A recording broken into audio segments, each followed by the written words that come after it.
అందరికీ నమస్తే. దేశంలో 4-5 రోజుల నుంచి పార్లమెంట్ ముట్టడి జరుగుతూ ఉంది.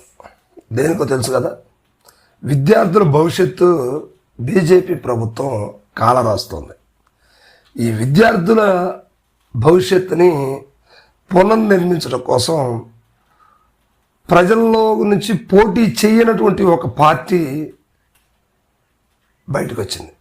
ఆ పార్టీ ఆధ్వర్యంలో ఢిల్లీ జంతర్ మంతర్ ప్రాంతంలో భారీగా నిరసనలు ధర్నాలు జరుగుతూ ఉన్నాయి. అయితే యూనిఫామ్ లేని పోలీసులు, వాళ్ళు ఆర్ఎస్ఎస్ గుండాల, నిజంగా పోలీసులు అయితే యూనిఫామ్ ఎందుకు వేసుకోవట్లేదు? కిరాయి గుండాల, కిరాయి రౌడీల? సో ఈ ప్రశ్న ఇప్పుడు దేశం మొత్తం కూడా తలెత్తుతోంది. మేధావులందరూ కూడా చూస్తూ ఉన్నారు. ఒక మేధావి మౌనం చాలా ప్రమాదకరం. నాకు తెలుసు కదా, మనం చదువుకున్నాం, వింటున్నాం. ఎక్కడైనా కూడా ప్రశ్నించినటువంటి వారిని దేశద్రోహాల కింద పరిగణిస్తారా? ఇప్పుడు బీజేపీ ప్రభుత్వం అదే జరుగుతాం. ప్రశ్నించిన ప్రతి ఒక్కళ్ళు కూడా వీళ్ళు పాకిస్తాన్ ఉగ్రవాదులు, బంగ్లాదేశ్ అక్కడ ప్రాంతస్తులు ఇండియాలోకి వచ్చి గొడవలు చెలరేగుతున్నారు మాట్లాడదాం. సో అందుకే కాక్రోచ్ పార్టీకి సపోర్ట్గా కాంగ్రెస్ పార్టీ కూడా విద్యార్థులకు సపోర్ట్గా రావడం జరిగింది. ప్రియాంక గాంధీ, రాహుల్ గాంధీ ఇద్దరు కూడా వచ్చారు. పోలీసులు అరెస్ట్ చేశారు, లోపల తీసుకెళ్ళారు. సో అంతేకాదు, నిన్నటి నుంచి ఇంకా కొన్ని రాష్ట్రాలు, ఢిల్లీ పరిసర ప్రాంతాలకు సంబంధించిన రాష్ట్రాలు, హర్యానా, రాజస్థాను, అదేవిధంగా పంజాబ్, బీహార్, ఇట్లా ఉత్తరప్రదేశ్ అంటే కొంచెం తక్కువ ఉండొచ్చు, బీహార్ ఇట్లా ప్రాంతాల నుంచి ఎక్కువ మంది ఈ ధర్నాలో పాల్గొనడానికి విద్యార్థులతో పాటుగా పెద్దవాళ్ళు కూడా వస్తూ ఉన్నారు. బీజేపీ పని అయిపోదా? ఇప్పుడు బీజేపీ మీద వ్యతిరేకత రావట్లేదా? నీట్ పేపర్ లీకేజీ ఒక్కసారి కాదు, ప్రతిసారి జరుగుతూనే ఉంది. బీజేపీ వచ్చాక ఎక్కడో సొడ్డు, ఎక్కడో కోణంలో కనిపిస్తూ ఉంది. ఇది విద్యార్థులకి ప్రాణ సంకటం కదా. ఇప్పటికి ఎంతమంది చనిపోయారు? నీటిలో రాలేదని, పేపర్ లీకేజ్ అయింది, దానికోసం ప్రిపేర్ అయ్యి ఖర్చు పెట్టుకొని ఉన్నటువంటి కుటుంబాలు, ఎన్ని కుటుంబాలు బజారుకి ఎక్కినాయి? వీళ్ళందరూ అసమర్థులు సమర్థులుగా పరిగణించడానికి బీజేపీ ప్రయత్నం చేస్తున్నా. ఆలోచించాలి కదా. కాక్రోచ్ పార్టీని తొక్కేస్తున్నారు, కాలు కింద తొక్కేస్తున్నారు. ఇది ఏపీ పోర్టల్లో కూడా, తెలుగుదేశం పార్టీ పోర్టల్లో అఫీషియల్ హ్యాండిల్లో కూడా ఈ విషయాన్ని పెట్టారు. మీరు చూడవచ్చు. అది కాపీరైట్స్ వస్తాయని, చోట్ల స్ట్రైకులు పడతాయని. కాక్రోచ్ పార్టీ సింబల్ బొద్దింక కదా.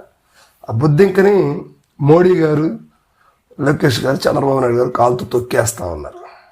పవన్ కళ్యాణ్ గారు వీళ్ళందరూ. మీ పిల్లలు చదువుకోవట్లేదా? మీ పిల్లలు ఫారిన్లో ఉండిపోయారా? ఆలోచించండి. వాళ్ళు ఎవరి కోసం చేస్తున్నారు? ఇతర దేశస్తుల కోసం, ఇతర దేశ జనాభా కోసం చేస్తున్నారా? భారతీయుల కోసం కదా చేస్తుంది. వాళ్ళు ఏం అడిగారు? న్యాయం కదా అడిగింది. ఎందుకు చేయలేకపోతున్నారు? ప్రధాని గారు ఎందుకు ముఖం చాటేసి తిరుగుతున్నారు? అసలు కేంద్ర విద్యాశాఖ ఎలా ఉండాలి? ఎంత సిస్టమేటిక్గా పనిచేయాలి? నీట్ పేపర్ లీక్ చేయటం ఏంటి? నీచంగా లేదా? చాలా సిల్లీగా లేదు? ఒక భారతదేశ విద్యా విధానం ఇంత నీచంగా దిగజారిందా? ఆలోచించాలి కదా. మీ పిల్లలందరూ ఇతర దేశాల్లో ఉంటే సరిపోతుందా? అంటే ఈ నీట్ పేపర్ని లీక్ చేసి ఎవరిని బాగు చేయాలని? బీజేపీ నాయకుల పిల్లలనే కదా. అంటే అసమర్థులను సమర్థులుగా చూడాలని బీజేపీ కోరుకుంటుందా? ఇది కరెక్ట్ కాదు కదా. ఆలోచించండి ఒకసారి.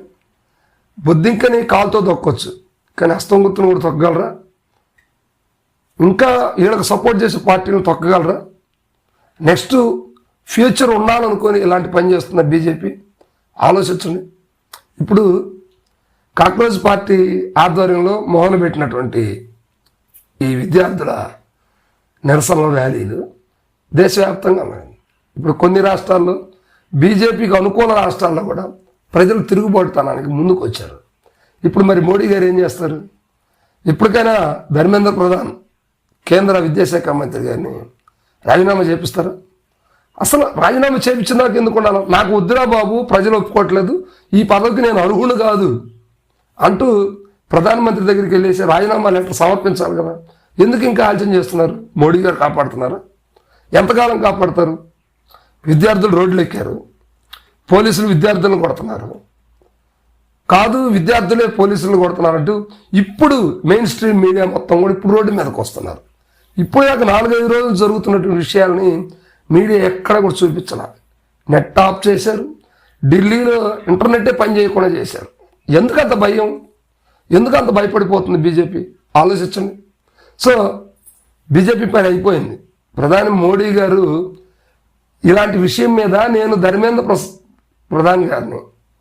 గారిని నేను పదవి నుంచి డిస్మిస్ చేస్తున్నాను, తీసేస్తున్నాను, ఆ ప్లేస్లో ఒక సమర్థవంతమైన వ్యక్తిని పెడతాను, విద్యార్థులు ఈ విషయంలో ఇంకా ఈ సమ్మెని విరమించండి, ఈ నిరసనని కొనసాగించొద్దు, ఆపేయాలని కోరుతున్నాను ఒక్క మాట భారత ప్రధాని గారు చెప్పలేకపోయారు. అసలు ప్రెస్ మీట్ ఎందుకు పెట్టలేకపోయారు? భారతదేశంలో ఇప్పటి వరకు పనిచేసినటువంటి ప్రధానులందరూ కూడా చిన్న విషయానికి దేశ భవిష్యత్తుకు సంబంధించినటువంటి విషయాల్లో ఎన్నోసార్లు ప్రెస్ మీట్ పెట్టేసి పాత్రికేయుల సమక్షంలో మాట్లాడిన సందర్భాలు ఉన్నాయి. మరి మన ప్రధాని గారు ఎంతవరకు ఒక ప్రెస్ మీట్ పెట్టలేదు. ఎందుకంటే ఏం అడుగుతారో ఏం పెట్టాలో తెలియదు. మాట్లాడితే ఏమవుతుందంటే వీళ్ళు బంగ్లాదేశీయులు, పాకిస్తానీలు, చైనీస్ అని చెప్పేసి రకరకాల ముద్రేసి దేశద్రోహుల కింద పరిగణించడం కోసం ఇలాంటి వ్యాఖ్యలు చేస్తున్నారు. సో ఇదంతా కూడా కరెక్ట్ కాదు. ఇప్పటికైనా ఆలోచించండి.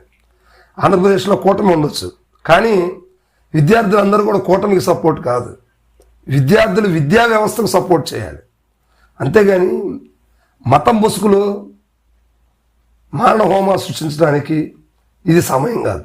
విద్యార్థులందరూ కళ్ళు తెరవాలి. విద్యార్థులు జరుగుతున్న విద్యా వ్యవస్థపై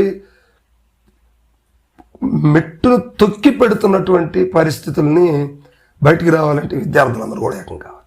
ఆలోచించండి, మీ కామెంట్ తెలియజేయండి. Thank you.